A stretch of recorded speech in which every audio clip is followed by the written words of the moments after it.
तो समाजवादी पार्टी हो, टीएमसी हो या डीएमके हो, जिन लोगों ने आधी आबादी का अपमान किया, उनका अधिकार देने में बाधा डालने का काम किया और जहां शासन में रहे जनता का शोषण किया, उनकी सेवा नहीं किया, तुष्टीकरण किया, जातिवाद किया, परिवारवाद किया, घुसपैठियों का संरक्षण किया, उन सब के लिए यह जो चुनाव है इतना करारा संदेश है कि अब समझ में अगर इनको नहीं आ रहा है तो जनता इनको आगे भी समझाने का काम करेगी। जहाँ तक कांग्रेस के केवल मुस्लिम विधायकों को जीतने की बात है, मैंने देखा नहीं, लेकिन अगर आप बता रहे हैं तो कांग्रेस मुस्लिम तुष्टीकरण की राजनीति करती है।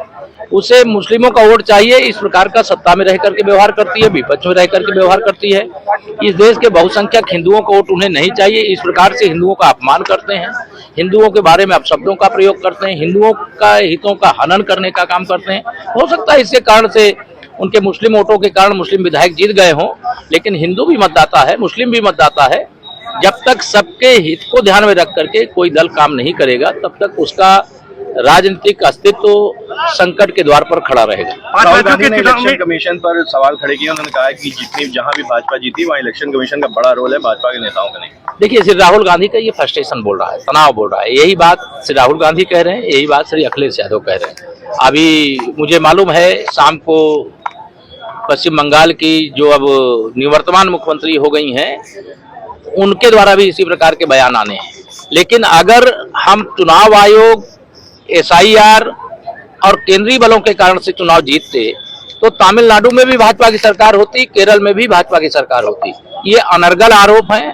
भारतीय जनता पार्टी सुशासन देती है, सेवा करती है, सबका साथ सबका विकास करती है, सबके साथ एक जैसा व्यवहार करती है और जनता अपने तराजू पे तौलती है कि कौन ईमानदारी से उनके लिए कह भी रहा है और कर भी रहा है और कौन बेईमानी के साथ कहे कुछ रहा है और कर कुछ रहा है। तो उसका हिसाब और किताब ये जनता कर रही है। प्रधानमंत्री जी ने कल राष्ट्रीय कार्यालय में ये बात साफ कही समाजवादी पार्टी पर हमला करते हुए कि जिस तरह से नारी बिल का जो है समाजवादी पार्टी ने विरोध किया था, आगे भी 2027 में समाजवादी पार्टी को महिलाएं सबक सिखाएंगी। निश्चित तौर से समाजवादी पार्टी के मुखिया श्री अखिलेश यादव जी और उनके जो समर्थक बिल में घुस गए, ऐसे बयान और ऐसे ट्वीट दे रहे हैं जिस ट्वीट को और बयान को देने के बाद जनता उन पर हंस रही है।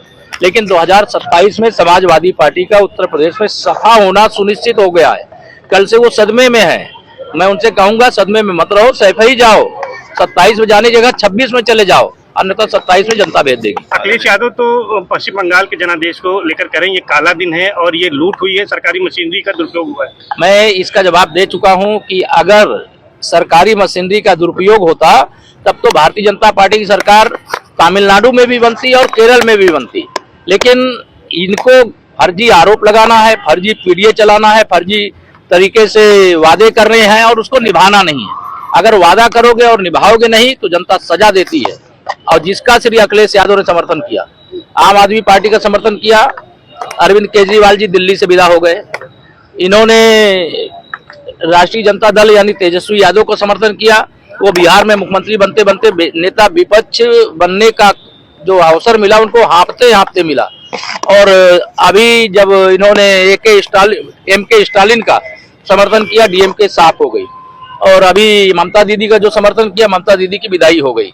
और जिन लोगों ने सही मायने में महिला आरक्षण का विरोध किया, चाहे वो कांग्रेस हो, चाहे वो DMK हो, चाहे TMC हो, उनका बुरा हश्र हुआ है।